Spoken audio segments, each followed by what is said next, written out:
Hey guys, we're here at Rebel Scum Con with the one and only RogerChristian, the creator of the lightsaber. What's the word I should use? Yeah, people call me all sorts of things. Creator, father. I was a set decorator, and that was my job, was to make the lightsabers along with everything else, like the used universe for Star Wars. So that was my role. So in the script it said laser sword. That's it. That's all I had to go on. So I had to put it. So I guess they called me the father of the lightsaber. The father of the lightsaber. Yeah. There you go. Speaking of which, I hear a rumor that a lightsaber might be coming out in the near future from Theory Sabers, and you're calling it the father. Is that right? Yes, I joined forces with Nia because I like his sabers and I like, he's great. You know, he's true Star Wars fan. He knows everything, and everything that he does, he puts back. He's right in what he does. So I joined forces with him because I like his sabers the best. And he asked me if we could release the origin saber. Yeah. Which was this one. Yep. This one. So saw that one. That turned out wonderful. So yeah, and I made it before I gave it to George. Before it became Luke's lightsaber, I played around with the this T-strip came from the blasters, and I had a bit left over, and I got 6 around it. Everything was done by hand. Each lightsaber is different, and when I started sticking with super glue, then I got 7. So I said I want it to be the origin, so there's only 6 on it, and that then became what we call the origin of it all. And I didn't know, but they sold out, 200 sold in 3 hours. It was like crazy. So I thought, So Nia said, can we please do something else? So my story was, I couldn't make anything, so I had to use found objects for Obi-Wan's, for Darth Vader's. I found an MPP, and we used that for his, and it looked okay. Seeing Darth Vader walk down that corridor in the start, I never thought I got a lightsaber that justified the look. Yeah. So when I directed second unit on Return of the Jedi, I noticed the lightsaber, and it was different, and it wasn't. Oh yeah, the DV6, or I forget what we call it, but yeah. And so I found out that they'd actually. All the sabers from Empire Strikes Back of Darth Vader's have gone missing. So the set deck took whatever he found and got it made.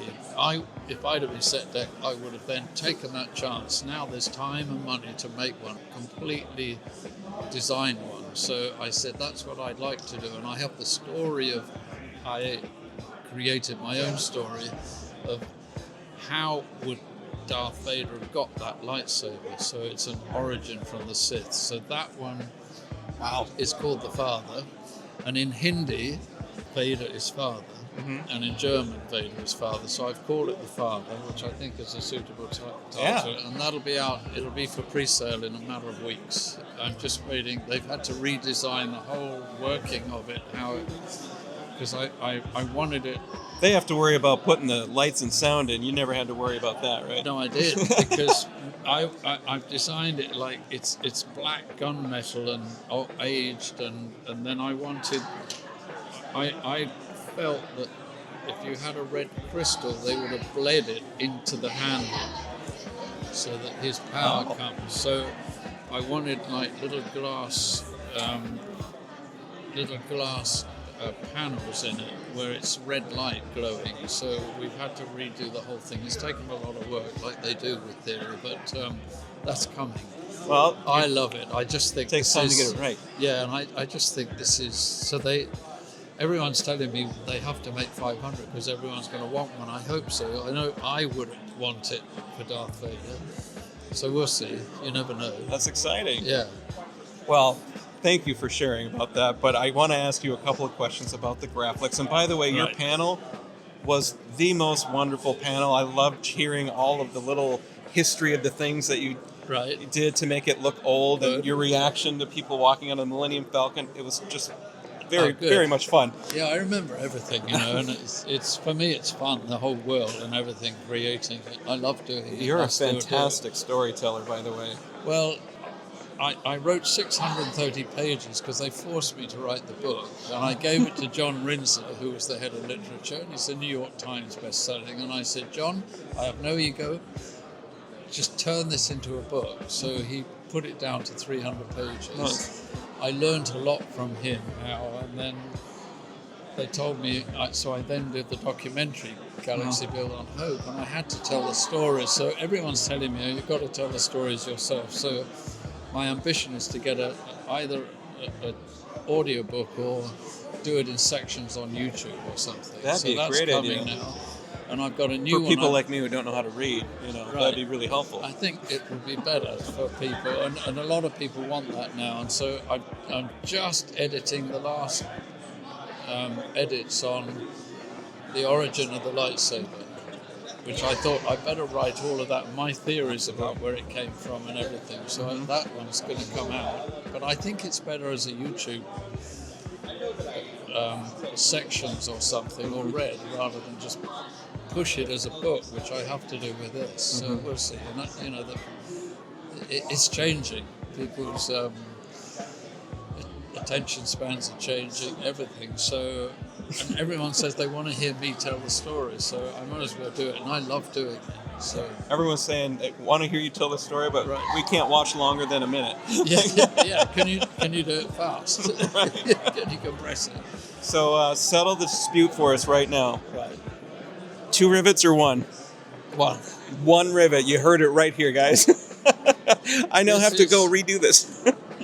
No, there's 1 rivet, and so we had no money, and I didn't have any tools. So when I'd finished this, and I didn't put it on the Theory Sabers one because that was an afterthought of George Lucas. Said, could you put a hanging clip on the end, because he wanted it in the desert, hanging on his belt. Yeah. So I hired a friend of mine who made sculpture out of metal and stuff. He'd never been in the film industry. I created a job for him as assistant. He had some tools from home. So I said, can you put a rivet in the end? So he did. He put this on it. I get accused of it's wrong and that's not right, but the 2 rivet one, somebody found a 2 rivet one, which was a special effects made one that was found in Elstree in the parking lot. So that becomes canon. Yeah, to all the someone fans. found it, so now that's it. So they're saying that's the one. It wasn't. Mine only had 1 in it, but we couldn't put 2. So, that. There you go. I want to ask you one more question, Roger. So, thinking about people like me, the kids running around swinging sabers, like the props you made are just so significant and really touch people. Like, how do you feel about that? Like, when you see people wanting to swing sabers and bring them up to you to sign, what's that do for you? It's kind of George. If you watch now, and he said it on. There's an interview with him with Christopher Nolan when he's talking, and he said, Christopher, only 5 people actually stuck by me to get that film made, and I was one of those. And I stuck with him because I believed in it, and I wanted this world of used, and I wanted it to be familiar to everybody. And I lived in King Arthur when I was young, and Excalibur, I had a stick, and I was fighting dragons. Yeah. So I knew when I read Laser Sword in the script, this would be the icon of Star Wars if I could get something that felt right. And it's something that everybody wants. It's just the natural toy that doesn't matter if you're a woman, man, old, young. It doesn't matter. Everyone wants a lightsaber, and to me, it's a sword of light. So therefore, it symbolizes what George was telling the world. It's very Buddhist. Compassion, forgiveness of what this is all about, and I think this sword of light is the symbol for that. So I am overjoyed because I know it's getting to the world with the right, I just think George gave the world something to believe in, and I think the lightsaber symbolizes that. So it makes me smile every time I watch it. My son's got 25, Really? Yeah, because people give him I got about that many lightsabers now. So, but he gets some Theory Sabers gave him, and then he goes them, and he's out trying to buy one now. So Very cool. yeah, it's cool. You know, it's better than, you know, spending your money on things that you throw away or you have for a minute and then they've gone. Lightsabers last, you know, and I meet so many families, kids, everybody. That's so important to them. Mm-hmm. Yeah.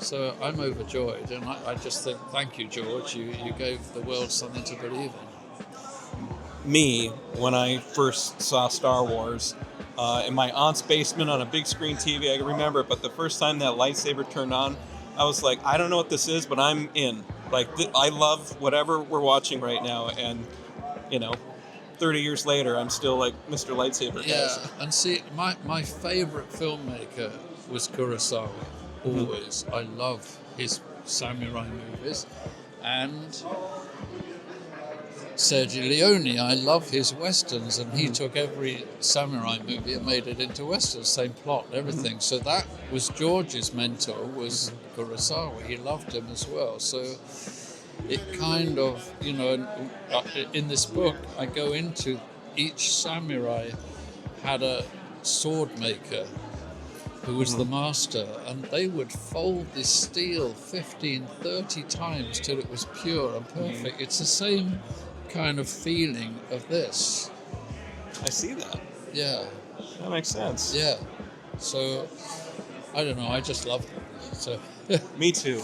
Yeah. Well, thank you very much. I No, really appreciate the time. Oh, one little quick more story. So earlier I had asked Roger, what was it like being on set in London or Tunisia or wherever, and then ILM being back in the United States doing everything, and like how separated were you guys, and what did you tell me? What was the cool story? We were entirely separated. We didn't know, and here, like Lorne, I just met now Lorne after Peterson's 50 right years. next door. After 50 years, and what's interesting, and I thought about it later, that they were sticking greeblies and making models out of kit bashing. I was kit bashing using broken aeroplanes and broken calculators and cameras. We were doing the same thing. We all had the same mission. It's Again, like you were working in the same room. Same room. And you just met him for the first time. First time now. And Crazy. we had a pouch that came flown to us on a Thursday with photographs. So I met Joe Johnson when they released the digitized 6 movies, Disney. They flew me to the ranch, and I met Joe Johnson on camera. They filmed us together. When they were taking photographs of the Millennium Falcon, because we were building in isolation, we were building the full one from the models. Right. So Joe Johnson, when he saw what we'd built in photographs, he said, but you built a mistake. Oh, yeah? On the day they went to photograph the Millennium Falcon to send us, he didn't like one of the model kit pieces and he pulled it off. They took the photographs before he replaced it. Oh. So on the full-size one, there's glue in a patch that it was a mistake. And we couldn't remember. I know it was near the cockpit, and he thought it was. We couldn't actually remember where it was, but That's funny. yeah. So these things were going on all the time because there was no communication apart from that pouch. Right. Yeah. That's so funny. So Finally meet him after 50 years. Yeah. Well, again, thank you so much, Roger. Not at Really all. appreciate all the time. Not at all. Thank you. Thank you. Yeah.